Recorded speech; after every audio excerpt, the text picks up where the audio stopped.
work-life integration, so I'll give you an example last night. So often in the middle of the night, about 3 o'clock, I can't sleep and I'll check emails and do some emails and drives my husband mental again. Great balance. But I kind of like it. I can't sleep anyway. I'm thinking about work. So kind of why not? And then people say, oh, you shouldn't email your staff at, strange hours of the night. It's not fair on them. I don't expect a response from them. And work-life integration, you can't have your cake and eat it too. But maybe I would. But you can't tell people to integrate work-life and then put boundaries around when they can and can't work, right? If you want me to have work-life integration and I'll work when I can and be absent at other times, well, then let me work the way that I want to work. So I think that's the dilemma we're in at the moment, is we're stuck between these two worlds where we want to put some boundaries around it, but say integrate in this way.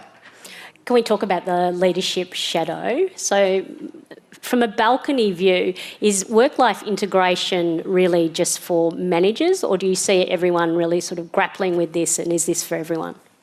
I think it's the teams that I'm involved in, it's for everyone.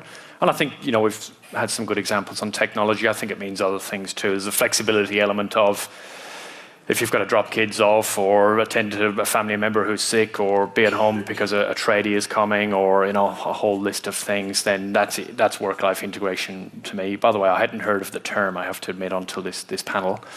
So I think that those things are important, and certainly people I work with, I allow that as a given, but I expect a lot back.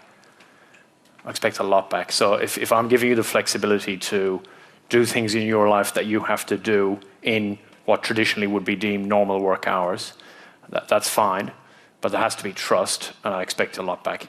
And I make no apologies. When you say you expect a lot back, do you expect more back because you're giving them that flexibility, or? I think I expect I expect the work to be done, and I expect flexibility back. By which I mean, sometimes there'll be times where I'll say, "Hey, I'm sorry."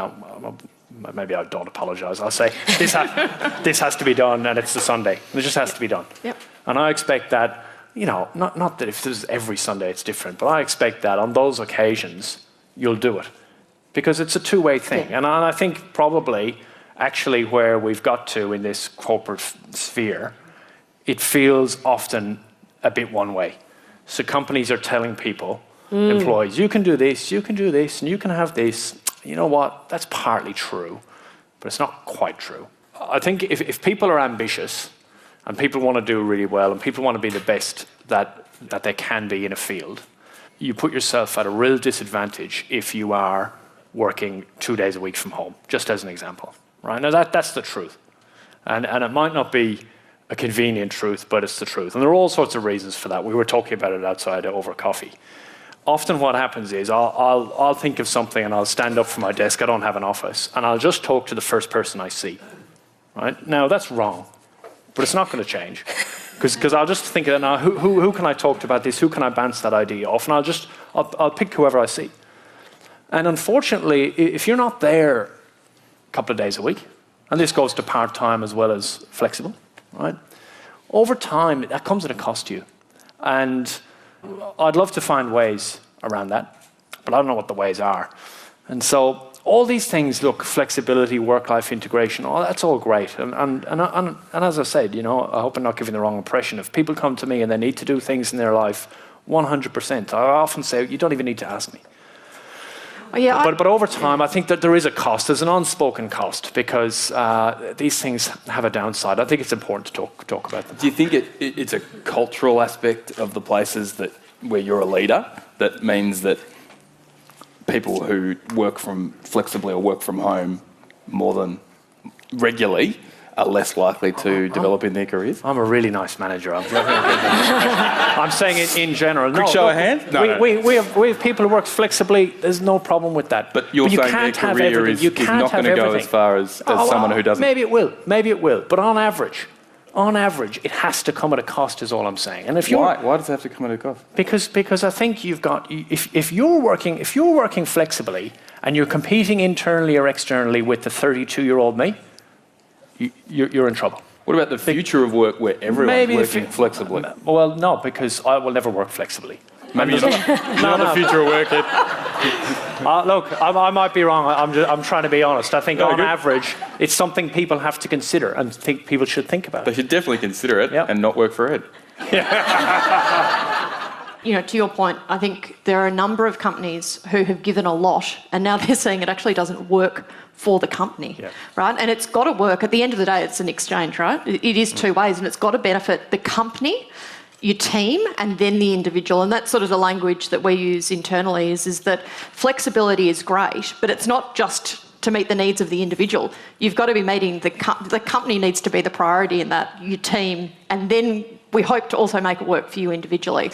And the reason that flexibility is such a good thing in the workplace is when done well and when done in a way where the exchange is clear and understood and can be mutually beneficial, is you're getting the best outcome for both the company and for the individual. And for so many individuals, their needs are so different. And so what that is about is the flexibility to enable people to be their best. And I think if you can approach flexibility with that mindset, that's a great outcome for everyone. Spot on. And I think one of the things we didn't do at Envato, which I regret, is set those expectations more clearly and maintain a focus on output and measuring output, rather than just trusting output. Because what happened was whenever anything went wrong, people pointed to the fact that people were working remotely. That was the problem. That was the reason we didn't deliver. That was the reason we didn't achieve that goal. It was always the problem, rather than looking at individuals not performing or not being given the right information to do their job or the right tools or the right guidance or the right coaching. It was always about the policy, not the people or what they had to do their job. And so setting clearly articulated expectations, which Ed does, and helping people understand the good and the bad about what is required when you opt into doing something like working remotely is critical. One of the things I think that people talk a lot about when they talk about flexibility is trust. And I think that that's overused and overemphasised. I think transparency is actually more important.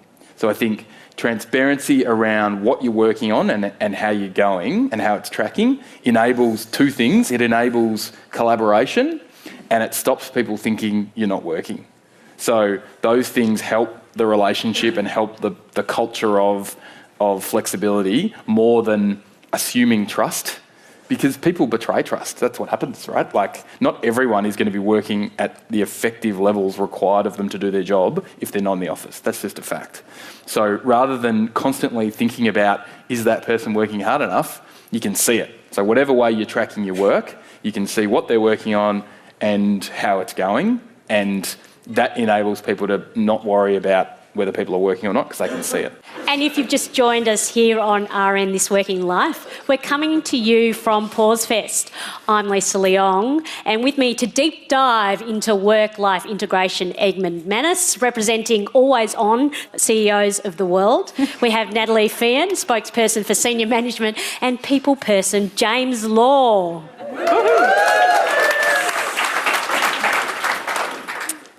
Let's talk about the personal effects of attempting work-life integration. Natalie, you've got a fast-fail story for us about when it hasn't quite worked out for you. We move house a lot. We renovate a lot. My husband does, and we move a lot. And I'd organised movers, and then I think that night I'd been up until about midnight, just moving the rest of the things, and the settlement was the next day. And so I was on my way to work, and I had to stop by the house. It had all been emptied to let the cleaners in and leave the key under the door, because settlement was on that day, and I had this big presentation at work. So we had Culture Day, which was when we invite all our new employees to come and hear the strategy, and I was delivering the strategy. So I get to the house, I open the door, all good, except my daughter's goldfish was still there. So there's this fish tank on the bench, and I'm thinking, what do I do with these goldfish? And I had to be in the office in like 40 minutes to deliver this big strategy presentation. So keep in mind the whole house is empty, and you've got this fish tank full of water, so it's really heavy. So I've got to sort of take off all my clothes and start trying to shovel the water out of the fish tank. And then I end up in the car with this fish tank that's sort of half full of water, and I can't put it on the seat because the water's rocking and I'm worried the fish are going to die. So I'm driving down the freeway this is terrible, don't tell anybody, but I was driving down a side street with a fish tank on my lap. The traffic was horrendous. And so I'm covered in fish water. I've got this fish tank on my lap, and I had like 10 minutes to get there, and I knew I wasn't going to make it. So I ended up having to pull over on the side of the road And unbeknown to obviously the people who watched this strategy presentation from one of their executives, I was in the car, I hung my jacket up behind me so it looked like a black kind of background. I set my laptop on the dash, and I kept a really straight face and delivered this presentation via video conference. And little did they know that I was sitting in the car with these fish on my lap.